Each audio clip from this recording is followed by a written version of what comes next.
여러분 안녕하십니까? 11월 8일 JCN 모닝뉴스입니다.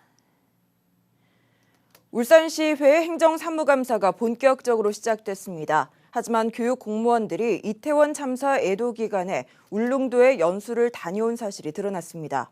또 울산시의 재정이 1조 원의 빚더미에 앉았고 K-팝 사관학교 설치를 위해 기존 계획을 중단하면서 국비 반납 상황에 놓인 사실이 드러나 집중 질타를 받았습니다. 김영환 기자의 보도입니다. 이태원 참사 애도 기간에 울산시 교육청 공무원들이 울릉도와 독도로 연수를 다녀온 사실이 드러났습니다. 11월 3일부터 5일까지 민간인 등 모두 24명이 다녀왔는데 교육공무원 6명이 명단에 포함된 것으로 나타났습니다. 축제와 행사, 연수들이 취소되거나 연기되는 상황에서 적절하지 않은 연수라는 지적이 행정사무감사에서 제기됐습니다. 국민 애도 기간으로 정해놓은 가운데 우리 울산교육청에서 울릉도, 독도 연수를 갔다 왔습니까? 애도 기간에 가는 걸 알고 있으면서 보냈네요. 1조 원에 달하는 울산시의 채무액도 도마에 올랐습니다. 특히 민선 7기 3년간 채무액이 3,300억 원가량 급증한 것으로 나타났습니다. 7대 때 우리 송철호 시장님께서 계실 때 좀 이런 부분들을 증가시키는 부분들이 너무 과하지 않았나. 울산시는 중복사업 정리와 공공기관 통폐합 등을 시행해서 예산을 절감해 채무 상환에 노력하겠다고 밝혔습니다. 유사 사업들을 통폐합하거나 출연기간 사업들 조정하면서 사업비를 최대한 만들어서 정리를 해서 이제 빚 갚는 데 사용을 하고요. 옛 중부소방서 부지에 추진되어 온 지식산업센터 건립 중단도 지적의 대상이 됐습니다. 공약 사업인 K-팝 사관학교 건립을 위해 지식산업센터 이전이 결정됐는데 이로 인해 국비 50억 원을 반납해야 하는 상황에 처한 것으로 드러났습니다. 어느 누군가가 중단하러 건드려오면 중단해버리고 추진하면 추진하고 이런 사업입니까? 이와 함께 일선학교에서 이루어지고 있는 민주시민교육이 편향적이라며 정상화를 촉구하는 지적도 나왔습니다. JCN 뉴스 김영환입니다. 북한군이 최근 나흘간 실시한 대남 군사작전을 공개하면서 지난 2일 울산 앞 공해상에 순항 미사일 2발을 발사했다고 주장했으나 우리 군은 사실이 아니라고 밝혔습니다. 합동참모본부는 어제 정례 브리핑에서 지난 2일 울산 앞 공해상에 순항 미사일 2발을 발사했다는 북한군의 주장에 대해 한미 감시정찰 자산의 탐지와 분석 결과 당시 우리 군에 포착된 순항 미사일은 없다고 발표했습니다. 시민들은 이 소식에 일단 안도하면서도 북한군이 울산을 언급한 것에 대해 우려하는 모습을 보였습니다. 노옥희 울산시 교육감은 어제 기자회견을 열고 지방교육 재정교부금 개편 시도를 철회할 것을 정부에 촉구했습니다. 노 교육감은 개편안이 통과되면 울산은 내년부터 800억 원가량의 예산이 줄어든다며 현재 추진 중인 무상복지 사업은 물론 예정된 유치원 무상교육과 미래교육 기반 마련, 교육환경 개선 사업 등에도 제동이 걸린다고 우려했습니다. 노 교육감은 교육격차 해소를 위한 맞춤형 교육과 급변하는 미래 사회에 대비하는 미래교육 기반 조성을 위해서 유초 중등 교육 예산은 오히려 확대돼야 한다고 주장했습니다. 울산시 교육청이 지방교육 재정교부금 개편에 대응하기 위해 전국 시도교육감협의회와 함께 범국민 서명운동에 동참합니다. 교육청은 서명운동 참여 주소를 모든 기관에 안내하고 적극적인 동참을 당부하고 있습니다. 교육청은 방과 후 교육비와 체험학습비 등의 부담이 없는 완전한 의무교육 실현과 학력 격차 해소, 디지털 기반의 교육환경 조성 등을 위해 예산이 시급하다는 입장입니다. 미국 노벨리스와 일본 고베 제강의 합작법인인 울산 알루미늄이 울산에 700억 원 규모의 알루미늄 아변 제품 생산 공장을 신설합니다. 울산시와 울산 알루미늄은 어제 미포 국가산단 내 울산 알루미늄 리사이클 센터 기공식을 가졌습니다. 센터는 11,500제곱미터 부지에 7,800여 제곱미터 규모로 2024년 말에 준공될 예정이며 연간 10만 톤의 재활용 알루미늄 아변 제품을 생산하게 됩니다. 울산시는 천연자원 채굴과 에너지 사용량 감소로 연간 42만 톤 이상의 탄소 배출 감축 효과가 나타날 것으로 기대하고 있습니다. 어제 발생한 울산의 코로나19 확진자 수가 다시 1,000명에 육박해 재유행기에 접어든 것으로 보입니다. 어제 울산에서 발생한 코로나19 확진자는 993명으로 지난 9월 14일 확진자 1,300명이 넘은 이후 54일 만에 최고치를 기록했으며 울산의 누적 확진자도 55만 3,795명으로 집계되는 등 재유행기에 접어든 것으로 보입니다. 보건당국은 사회적 거리두기 해제와 가을철 환기 부족, 이동량 증가 등으로 확진자 수가 당분간 증가 추세가 예상된다며 적극 추가 백신 접종을 해줄 것을 당부하고 있습니다. 사적 320호로 지정된 중구 병영성의 서문 물루가 복원됩니다. 중구청은 어제 경상좌도 병영성 서문 복원에 실시 설계 용역 중간 보고회를 열고 다음 달까지 설계를 마무리한 뒤에 내년 4월 착공해서 오는 2024년 3월까지 준공하기로 했습니다.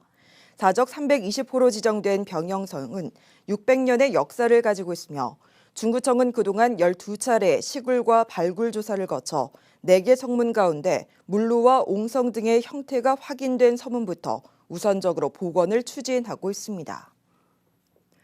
울주군 남창역에 11개월 만에 다시 무궁화호가 정차했습니다. 지난 5일 남창역 광장에서 열린 무궁화호 재정차 기념 행사에는 서범수 국회의원과 이순걸 울주군수, 김영철 울주군의회 의장 등이 참석해 무궁화호 열차의 남창역 재정차를 환영했습니다. 남창역은 지난해 연말 동해선 광역전철 개통으로 무궁화호 정차가 중단됐었지만 주민과 정치권의 요구로 철도공사가 재정차를 결정하면서 11개월 만에 재정차하게 됐습니다. 재산을 몰래 가상화폐로 숨겨놓고서 세금을 내지 않은 고액의 상습 체납자들이 늘고 있습니다. 울주군이 이들 체납자들의 가상화폐를 찾아내서 압류했는데요. 이들 중에는 10년 넘게 세금을 내지 않고 버티고 있는 체납자도 있었습니다. 보도에 구현희 기자입니다. 10년 넘게 지방소득세 400만 원을 체납하고 있는 A씨. 그런데 확인 결과 1,800만 원 상당의 가상화폐를 가지고 있었습니다. A씨와 같이 고액의 지방세를 내지 않으면서 가상자산으로 재산을 빼돌린 체납자가 울주군에서만 73명, 지난해 20명에서 크게 늘었습니다. 울주군은 이들 고액 체납자 73명이 보유하고 있는 가상화폐 3억 8천만 원 상당을 압류했습니다. 가상화폐 압류 조치는 지난해 처음 시행됐지만 밀린 세금을 납부한 울주군 고액 체납자는 20명 중 단 1명. 그 당시엔 가상화폐를 압류하더라도 체납자 동의 없이는 마음대로 처분할 수 없었기 때문입니다. 하지만 올해 7월부터 지방세 징수법이 개정되면서 체납자의 동의 없이도 가상화폐 압류와 처분이 가능해졌습니다. 울주군은 세금을 낼 수 있는데도 내지 않고 버티는 고액 체납자에 대해서는 압류한 가상화폐를 직접 처분할 계획입니다. 법이 제도화됨에 따라서 가상자산에 대해서도 압류가 가능하게 되었습니다. 고액 체납자 위주로 가상자산에 대한 재산을 추적하게 되었고요. 그에 대해서 저희가 이번에 압류를 하게 되었습니다. 또 가상화폐가 보편적인 재테크 수단이 되고 있는 만큼 고액 체납자들의 숨은 가상자산을 찾아내는 데도 주력할 방침입니다. 재산 은닉 수단으로 악용되던 가상자산이 압류에 이어 처분까지 가능해지면서 체납액 징수에 도움이 될 것으로 보입니다. JCN 뉴스 구현입니다.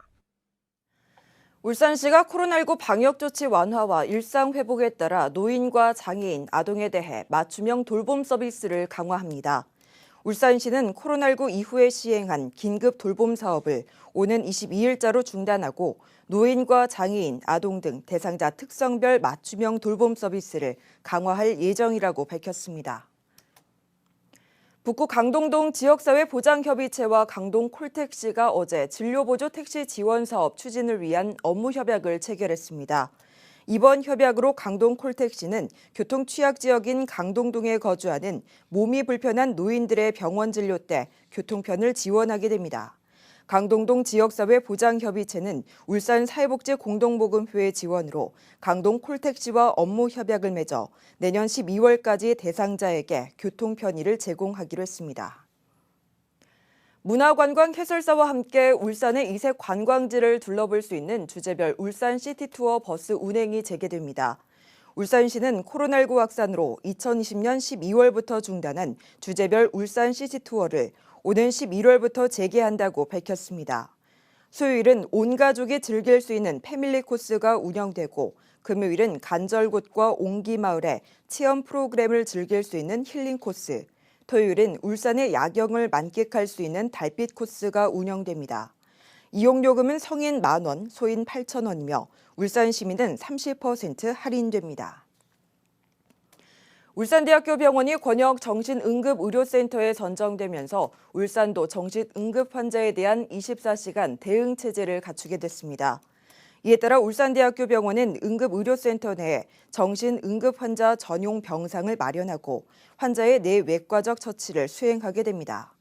병원 측은 3일간 환자 관찰과 내외과적 진료를 진행한 뒤에 입원이 필요한 경우 정신의료기관으로 전원 조치할 계획입니다.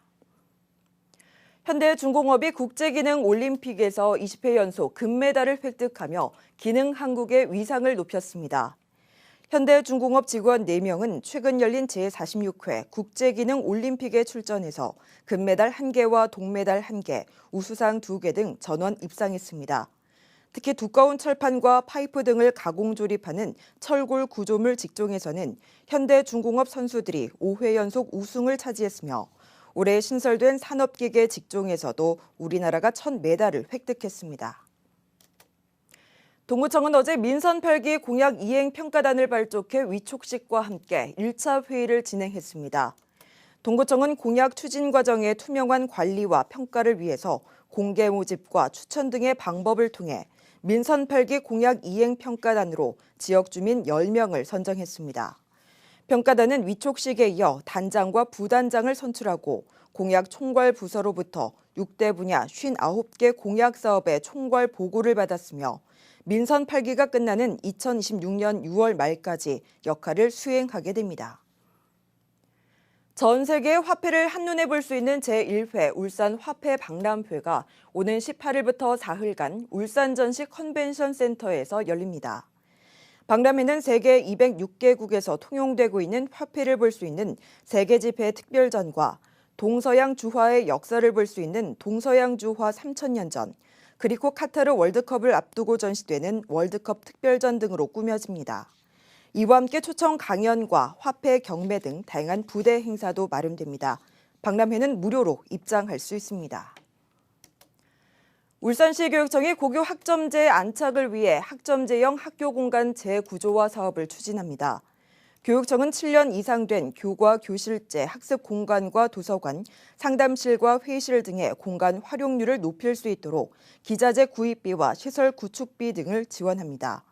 교육청은 오는 2024년까지 모든 일반 고등학교에 학점제형 학교 공간 조성을 완료할 계획입니다.